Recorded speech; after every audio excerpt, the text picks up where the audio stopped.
So what percentage of fertile women in their 40s wouldn't be bothered if they couldn't have kids? The answer is 74%.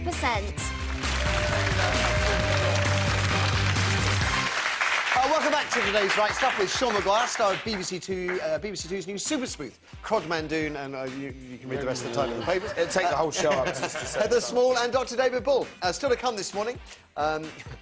Would you sign up for sex school to learn how to be a better lover? I can see Dr David Bull nodding. Yeah. Yeah, OK. Let me rephrase that. Why wouldn't you want to sign up for a sex school? Surely we could all learn something. And if it means your other half has a happier time in bed, who cares if you feel too shy or proud to take lessons in loving? That's what I'm saying. It doesn't necessarily mean that's what I believe. 0207 173 5555 is the number for your thoughts. Come on, don't be shy. First, though, and I suppose it might lead into that part quite nicely, women who don't want kids, are they shunned by society, as Cameron Diaz reckons? The Hollywood star, who's 36, and I think that's a crucial piece of information, claims women who choose not to breed live in fear of how the rest of us will treat them when they should, in fact, be proud of their decision. A recent survey found a third of 30-something female graduates won't be having kids, or say they won't be having kids, while nearly half of 28 to 32-year-olds put motherhood literally at the bottom of their list of priorities, way behind personal relationships, their own family and career. A recent study into how women fare in the workplace, though, found those who turned their back on motherhood tended to be regarded as cold and odd by their bosses and were often vilified and even denied promotion. Could this be because the child-free woman goes against the grain, that the female sex is perceived as nature's nurturer, so those who don't have kids are therefore seen as unnatural, as going against nature? I've mentioned it before, I'll say again, amongst my own friends, the vast majority, 90+%, were child-free at 38 and very, very happy about it. However, by the time they were 41, only a tiny minority were still flying the flag for non-breeders.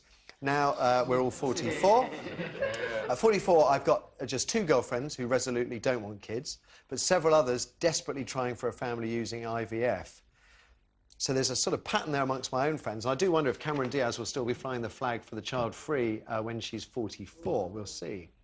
That said, the women I know who are happily child-free do tell me of the endless bitchy comments they get from their sisters in particular, that they're selfish, that they're missing out, or worse still, these assumptions that they've probably got a problem down below or left it too late. Now, we'll have your calls on this in just a moment. First, I want to go to the panel. It's only the guys that are the non-breeders here. Heather, what do you think, as a woman with a child, about women who say they don't want children? I think that they're right to say they don't want children if they don't want children, because it's a huge responsibility. But do you think if you see a 36-year-old say, I don't want children, or you wait till you're 38, 39? No, because I have to say I was in that group of people that having a child was very, very low down the list. In fact, it wasn't on my list, and I used to say I wouldn't have a child. And so I think... So what happened? How, I had a child. And we're very happy.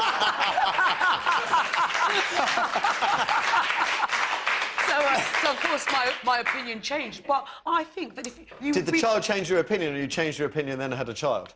A bit of both. Okay. But I think that if you're a woman and you say you don't want a child, that's your right. Yeah. I don't think you should be forced into doing something. It's a major But how decision. do other people react to that? Well, really and truly, you shouldn't matter about how other people react, because at the end of the day, if you don't want a child who's in it, is expensive, and not only that, it's emotionally and mentally time-consuming.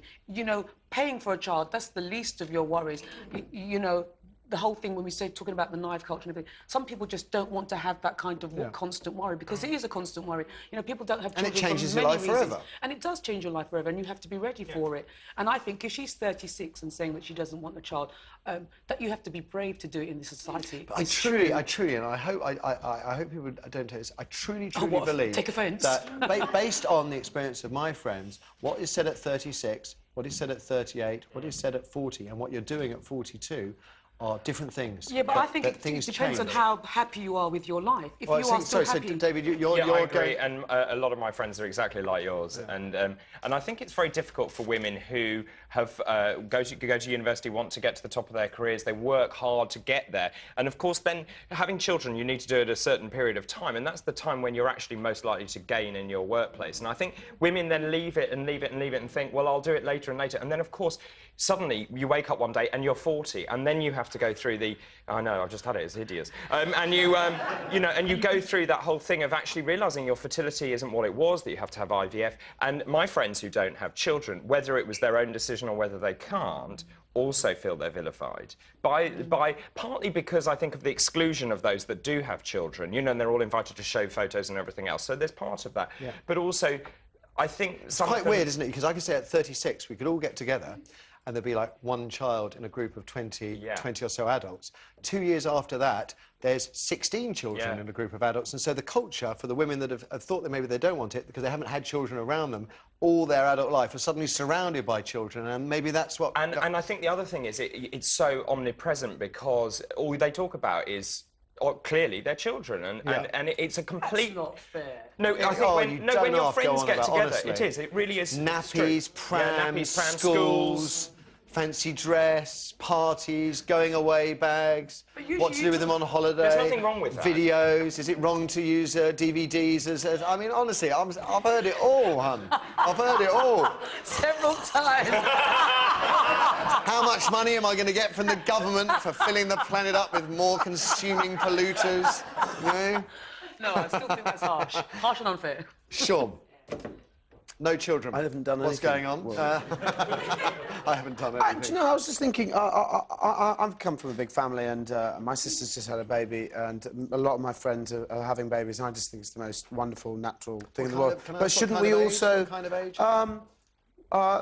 Actually, all around the sort of early 30s mark, not as late as you were saying. But shouldn't we also applaud some people for saying no? Isn't the world becoming overpopulated? Shouldn't we say thank you? Thank you for not adding another burden. I mean, it's great. Anyone who wants to have babies, fantastic. No, but I mean, when I say burden, I mean a burden on the planet. I mean, if you look at a population graph, we're going like that. We've got like double the amount of people that we had a certain amount of years ago that I don't know the statistics of. But what I'm saying is, shouldn't we say thank you very much to gay people who are not having babies or adopting? No, some gay people have babies. No, I'm saying to gay people who are not, to people who are in relationships where they're not. For non-breeders. I'm just saying, you know, I think that... I don't agree. I personally really want to have kids, love kids, but I also think that we should say thank you to those who don't, because the world, the planet, can't support the constant population growth that we're having. So I suppose the underlying question is whether one thinks that women who don't have kids are in some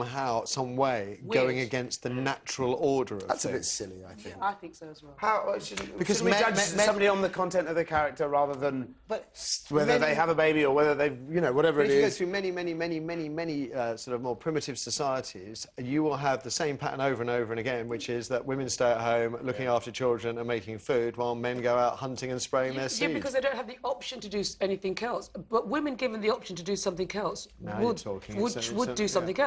I don't think that they'd still have children, but it wouldn't be the only thing. But you're right that it's an option, and an option in this country not to. Yeah. But the question is how other people react to that. Maybe some people react badly, but I think. Have you? I've never looked at someone who didn't have babies and go, "How dare you? How dare you not?" I wonder though, Sean. I wonder if it's certainly my girlfriends. It's other women, not men. That's where girls are so bitchy. They are. They're nice too. I was joking. Allegedly. Let's. Allegedly. Apparently, if you say allegedly after it, you can say anything. Nearly. Word, I'm going to be using that all the time now. You don't want to believe everything you're told during the outbreak. So let's throw it open to you. One, I want to know about women out there that aren't having children, how you feel, and also from those of you that have, what you think of women that choose not to have children, or at least say they don't want them. Kirsty. We have Miranda, and she doesn't want children. Miranda, good morning. Hello. So you don't want kids? No. How old are you? 36. OK. And your friends, are they having kids? Yes, but they're not really my close friends anymore. Mainly over the last sort of year to 2 years, I've been asked if there's something mentally wrong with me, physically wrong with me, saying I'm going to die alone, and you know, basically what's wrong with my life will never be complete. Is it now? Why do you think people are saying things like that to you? What is their motivation? I actually think that what you said is because it goes against the grain. Because my husband never gets these comments or never gets asked at all.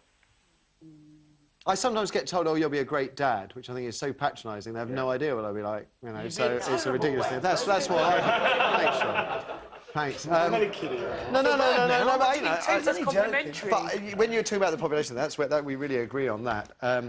So your husband doesn't get any kind of discussion or any kind of criticism at all. No. What do you say when people do or is it mainly women that say it to you? I have had a few guys say it to me, but who are dads as well. It's always people that are parents as well. I've never had it from non-parents. It's generally people that are parents or are trying to be parents. And do most of the time, I'm quite gobsmacked because you don't know how to respond to that without, you know... Trust me, in the next 4 years, you'll have plenty of opportunity to come up with some new ideas, because I would imagine it will just carry on, won't it? Yeah, well, yeah, and a lot of the sort of... I've had two close friends that have said sort of quite, you know, damning things, and they're not really people that I see very much anymore. And part of that is they think I don't have anything in common with them, as opposed to... Go on, so I was just going to ask, do people say, oh, what a shame? Yeah. And then you say, well, what's a shame, that I don't want them, or...? Yeah, well, I think most people think... Because I think they can't work it out, they can't place you, they can't put you in a box of what you are. So I think most people actually think there is something actually physically wrong with you that I'm just not saying. Which isn't the case as far as I know. I don't know. So. Okay. And do you work? Do you have a career? I do work, but I'm not a career as in I'm not, you know, a corporate person on 12 hours a day. And I think that's another reason I probably get it, is because, well, you don't do this and you don't do that, and it's just that, you know, I like my life. So it's just the notion that as a choice, that it's just a choice that people struggle with. I find that but fascinating. society still defines women as mothers, and therein lies the problem, because women are much more than that. And so a woman who doesn't have a child is not a real woman. But that's if it's primarily women, and admittedly Miranda said there were some men that were doing it as well, primarily women, you know, it's you sisters that got to figure it out for yourselves. I mean, you've got to sort this out. I just think some of them are misguided, that's all. Okay. I think Miranda's got really mean friends. Yeah. Well, as They she sound said, like a really crappy bunch. as she said, Go on the right stuff. Everyone's very nice here. They're a bit noisy.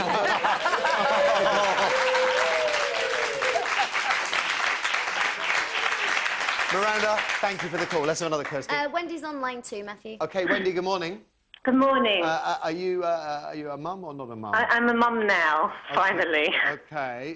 So what's your story then? Well, I'm a bit like you. I didn't want children. It never even occurred to me to have children. I was flying around the world, having a lovely time, partying, you know, full life. And none of my friends really had children. So the ones that did had nothing really in common with you. Yeah. You were on one spectrum, work and life, and they were on nappies and bottles, school runs, and you couldn't have a conversation because you were just in different worlds. Yeah. I still didn't want children. You know, life carried on. There's a but coming along here somewhere. But I hit the 40 mark, and still running around the world. Yeah. I was married very happily, and it never even occurred to me by that stage that I could have children. So the option was gone before I even had time to think about it. Right. And then, boom, I was pregnant.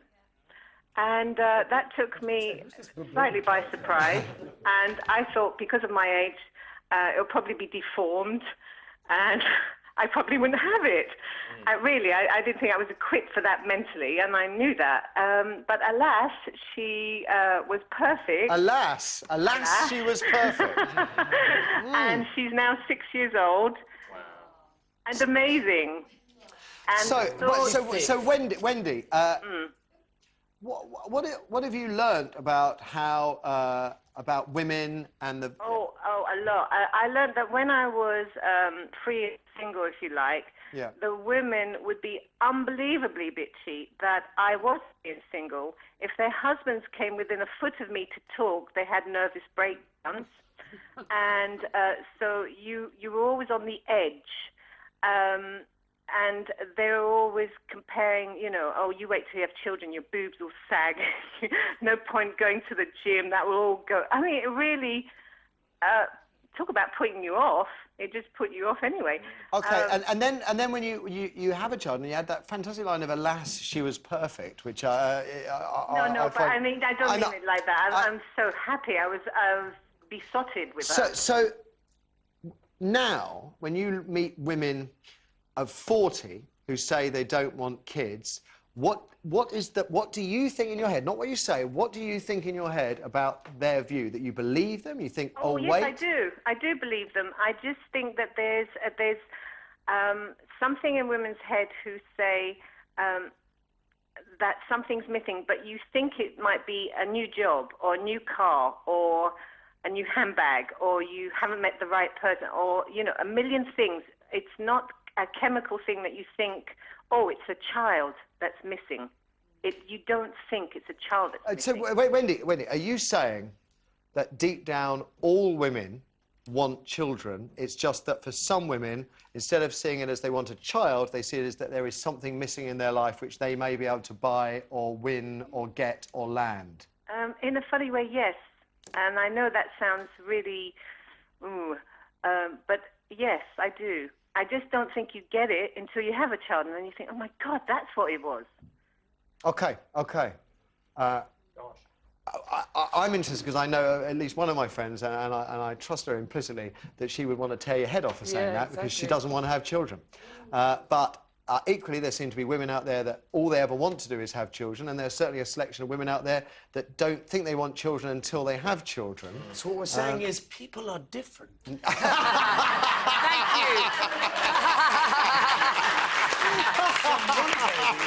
Some drunk, some are in the middle. Oh, we've stumbled on something here, people. Actor, singer, philosopher, Sean Maguire. Great call, Wendy. Loads more to get through. We haven't got time, I'm afraid, but it's a subject we'll return to time again. But thought-provoking stuff, thank you. And as I said, I think that part follows nicely into our final part of the day, which is, could you handle signing up for sex school and taking lessons on how to be a better lover? A growing number of Brits are apparently picking up tips on everything from intimacy to aphrodisiacs in school. Special school, that is. Well, yeah, private school. Could you, should you? Surely, and even an old dog can learn new tricks, which is an unfortunate metaphor, but you can probably catch my drift. 0207 173 5555 is the number to dial. If you'd be prepared to sign up for lessons in loving, or indeed, if you wouldn't. Your calls after the break. Don't go away. What percentage of Brits rate themselves below average as lovers? 5, 10 or 15%? Find out after the break.